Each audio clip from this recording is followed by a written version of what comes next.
Général, membres du secrétariat, honorables représentants des membres des Nations Unies, chers observateurs.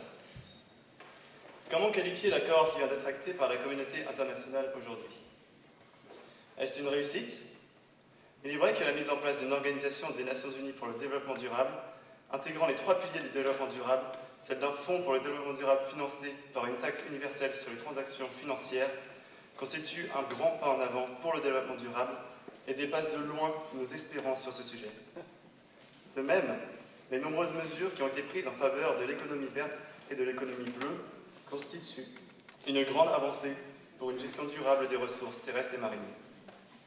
La délégation Somaliland a acté l'ensemble de ces mesures, jugeant primordial que tous les habitants de la Terre aient le droit à une vie dans des conditions économiques, sociales et environnementales durables. Toutefois, le terme de réussite ne semble pas être forcément le plus approprié pour qualifier ces négociations. En effet, les accords pris aujourd'hui ne sont pas assez contraignants. Nous n'avons aucune garantie que les grandes puissances respecteront leurs engagements. Les petits États insulaires, face aux périls qui les menacent, étaient avant ces négociations désarmés. Toutefois, un homme seul, avec ou sans armure, n'a nulle part où aller lorsque sa maison est submergée. Le meilleur terme pour qualifier ces négociations est donc celui d'un appel. Un appel à tous les États à respecter les engagements pris aujourd'hui et à mettre en place, dans les plus brefs délais, les moyens indispensables au sauvetage des petits États insulaires de l'engloutissement. Et nous en sommes convaincus, cet appel sera entendu. Merci à vous.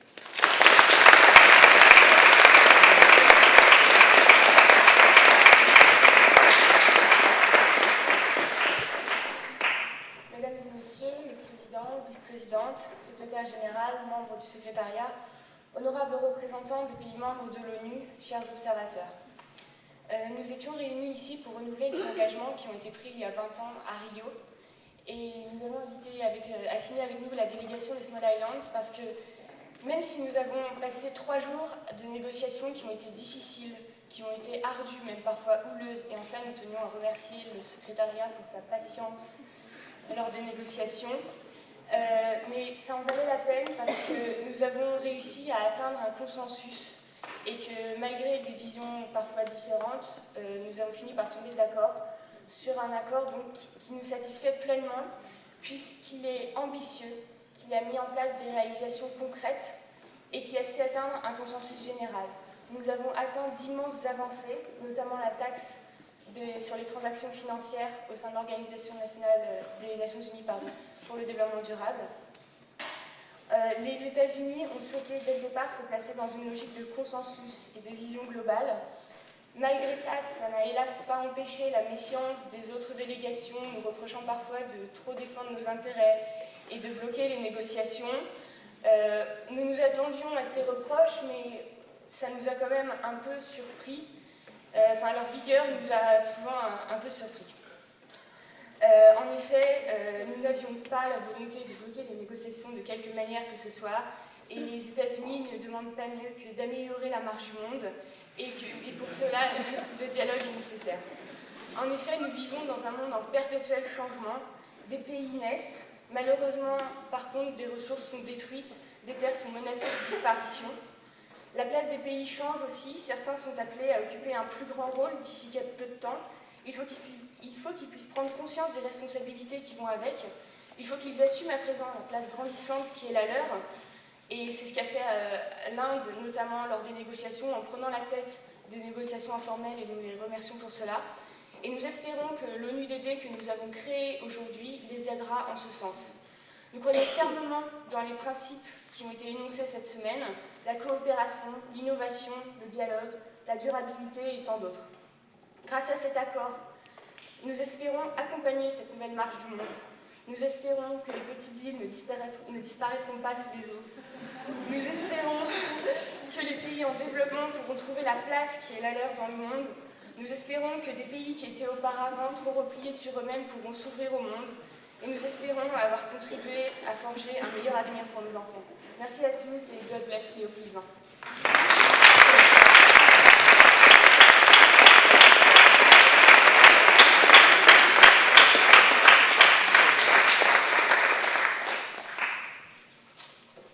Nous remercions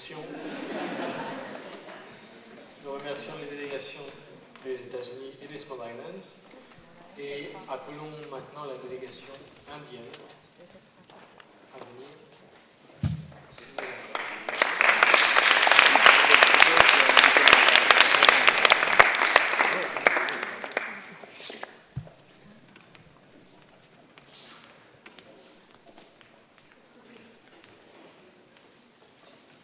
La parole est à la délégation indienne. La délégation indienne appelle le Népal.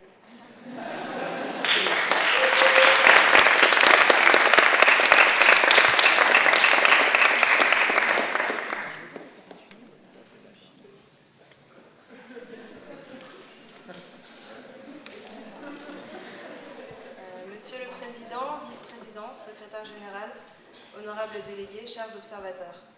L'Inde est très heureuse d'être parvenue à un consensus avec tous les États membres qui étaient présents dans ces négociations. Nous remercions tout particulièrement le secrétariat, la présidence et les délégations non étatiques. Gandhi disait « Croire en quelque chose et ne pas le vivre, c'est malhonnête ». L'Inde est très honorée de signer cet accord ambitieux et espère que nous vivrons très bientôt tout ce que nous avons acté. Merci.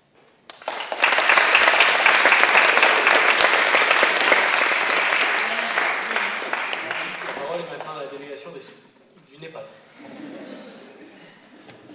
Monsieur le Président, Vice-président, Secrétaire général, membres du secrétariat, honorables représentants des pays membres de l'ONU. Le Népal félicite l'ensemble des pays ici présents pour les avancées réalisées durant ces négociations et espère que les nouvelles institutions fourniront un soutien à la mesure des défis actuels. Nous soulignons en particulier les ambitieux objectifs du développement durable qui montrent l'étendue de la solidarité internationale. Toutefois, la lutte contre la pauvreté, l'accès à l'eau, à l'éducation et à la santé au niveau mondial ne seront un succès que par le développement économique des pays les plus pauvres et appelons les pays développés à continuer à leur donner les moyens d'y parvenir par eux-mêmes. Nous accordons plus que jamais notre voix à l'unisson des États en faveur d'un développement durable, équitable et respectueux pour le développement. Merci.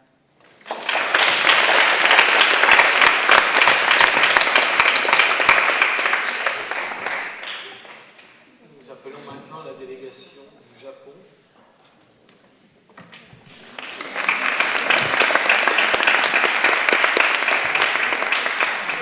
La délégation du Japon à venir.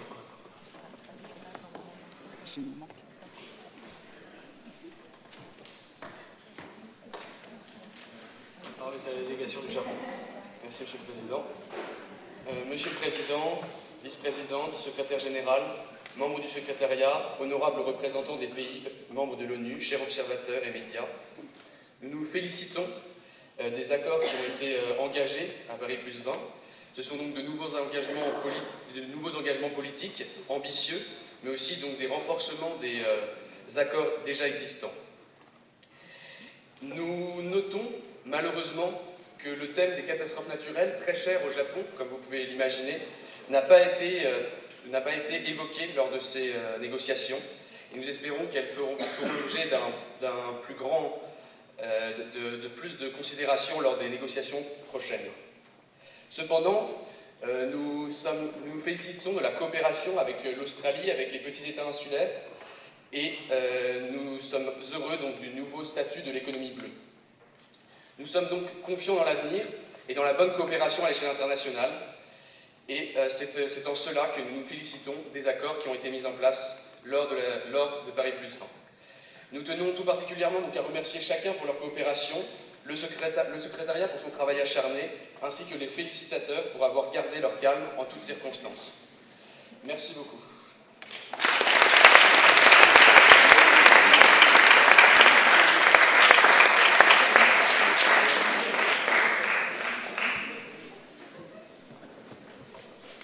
Nous remercions la délégation du Japon et la délégation de l'Union européenne. Et maintenant...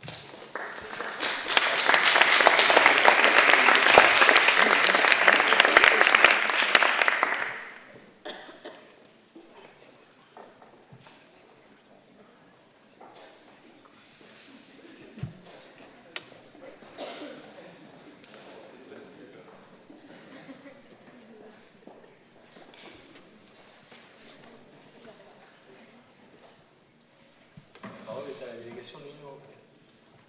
Merci, Monsieur le Président. Monsieur le Président, Madame la Vice-Présidente, Secrétaire général, membres du secrétariat, honorables représentants des délégations, chers observateurs.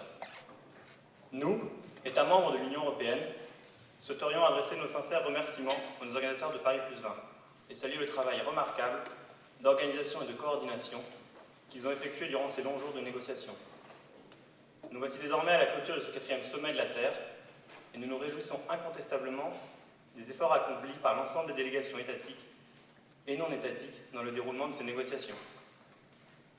Au-delà des débats passionnants, des échanges informels difficiles, des clivages étatiques importants, nous sommes parvenus à faire de ce sommet un véritable lieu de compromis, d'engagement durable et de réussite. L'Union européenne, aux côtés de la délégation de l'Australie et de celle de l'Inde, a réussi à porter l'idée d'une réelle gouvernance mondiale de l'environnement et du développement durable. Dans un souci de cohérence, de coordination, nous nous sommes finalement tous accordés sur une architecture institutionnelle qui garantit l'efficacité et la transparence. Pour reprendre la célèbre expression de Brice Lalonde lors du Forum mondial pour le développement durable, à l'issue de ce sommet Paris +20, tous les pays de la planète ont pris conscience que finalement, nous défendions l'intérêt d'un seul et même grand pays, notre planète. L'avenir de notre planète se jouait ici et nous avons relevé le défi de faire naître enfin un accord ambitieux et progressiste pour l'avenir de tous les citoyens de ce monde. Au-delà de notre satisfaction générale, l'Union européenne reste attentive et réaliste. Oui, il reste encore beaucoup à faire. Nous restons attentifs à l'après Paris +20, qui devra être suivi de mise en œuvre concrète et efficace de mesures adoptées dans cette enceinte, pour que ce sommet ne soit plus seulement réduit à de grandes déclarations diplomatiques. Nous pensons en effet que rien ne pourra être réalisé sans l'implication proactive des États avant tout, puis de la société civile et de tous les citoyens de la planète. Cet accord n'est évidemment qu'un premier pas, et il ne reste à nous tous, pays du monde, de le faire suivre, de le faire vivre. Le travail ne fait maintenant que commencer. Nous avons redonné de l'ambition politique au développement durable et devons faire tout notre possible pour l'avenir de nos enfants et de notre planète. Merci pour vos engagements respectifs. Vous pouvez d'ores et déjà compter sur celui de l'Union européenne.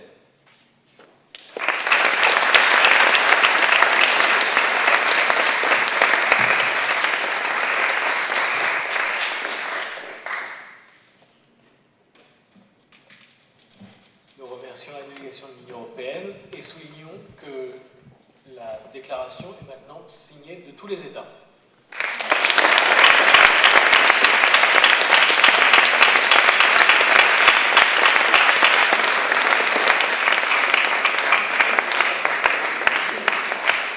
La présidence invite maintenant la délégation du FMI et de la Banque mondiale.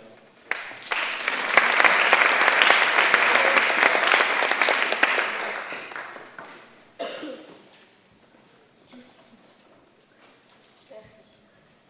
Monsieur le Président, Madame le Vice-président, Monsieur le Secrétaire général, membres du secrétariat, honorables représentants des pays membres de l'ONU, chers observateurs.